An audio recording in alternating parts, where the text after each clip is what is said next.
Over the past years, the Hirsch's family has made their love for food known by bringing out a series of recipe books. Margarete Hirsch has just released her second cookbook, Living the Modern Vegetarian Life. So let's go find out what is cooking with the Hirsches. Good morning, ladies. Good morning, Ewan. You know what a privilege for me to be in the kitchen, about to be spoiled by the two of you. Well, you think you're going to be spoiled, but if you're in the kitchen with us, you have to be working too. So here's your apron and let's get cracking. Now, the two of you, you've been friends for an absolute lifetime. Take us back in history. How did the two of you meet? We met in 1981 when Diana worked for a very big industrial company and I worked at Hirsch's.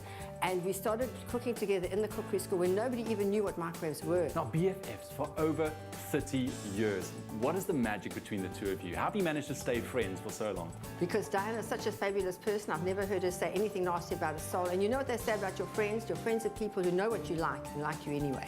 Ah, absolutely love it. Listen, I'm absolutely starving. Like I said, I'm looking forward to getting spoiled. What are we doing in the kitchen? So we're cooking a vegetarian quiche, which is very quick, very easy, and we're using butternut and sweet potatoes and onions, but you can actually use any leftover vegetables that you've got.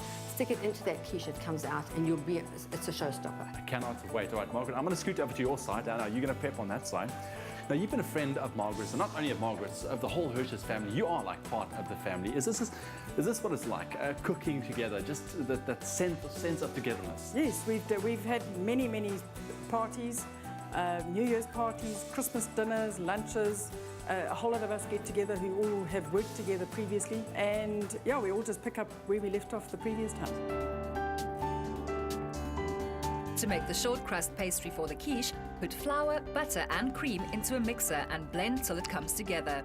Place the pastry into cling wrap and chill in the fridge or freezer. This pastry can safely be stored in the freezer for up to 3 months, so it's always ready for your next quiche. Diana, so I've put the one we've just made in the freezer. I took another one out of the fridge, so obviously we have to keep it really cold. Why is that? The one rule with making pastry is you always have to have your pastry ice cold and work in cool conditions, which is ideal. That when you're making pastry, it's cold in the making and hot in the baking. Once the pastry is rolled out evenly, place it into a pie or baking dish and fill with dry beans of baking pebbles to bake blind. While the ladies prepare the filling, Ewan learns more of Margaret's love of food and her vegetarian lifestyle. So Margaret, how long have you been living the vegetarian way of life? I've really been a vegetarian all my life. I've had to eat meat on occasion because I had the cookery school and I used to have to taste meat and teach people how to cook meat, that type of thing. But even now when I judge cooking competitions, I take my husband with me because he's a meat eater. He will taste the meat and I'll eat all the vegetables and taste all the cakes, that type of thing. Now, your cookbook, Living the Modern Vegetarian Life, what else can viewers expect from it? What are some of your favorites? Well, it's got lots and lots of recipes and starters, main courses, puddings. Something that I really like is the almond chickpea and crunchy rice salad. You know, you go to people's houses and they give you the same old salad every time. You get the lettuce and tomato, you get the potato bake.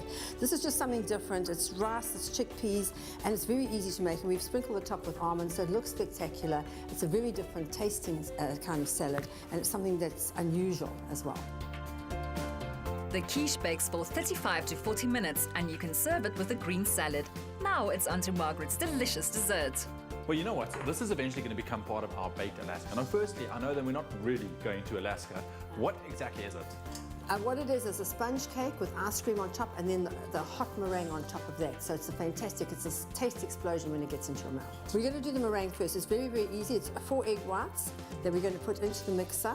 And we're going to mix that until soft peaks form.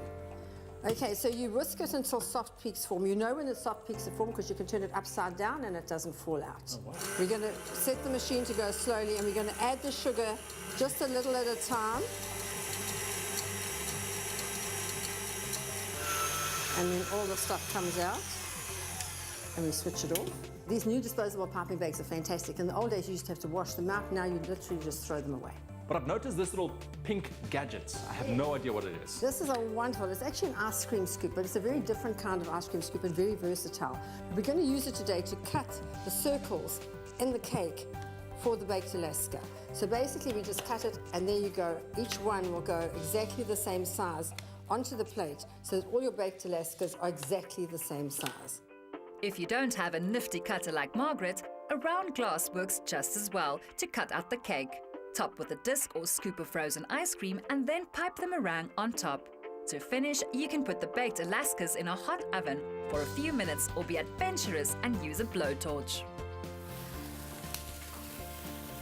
Look at that, ladies.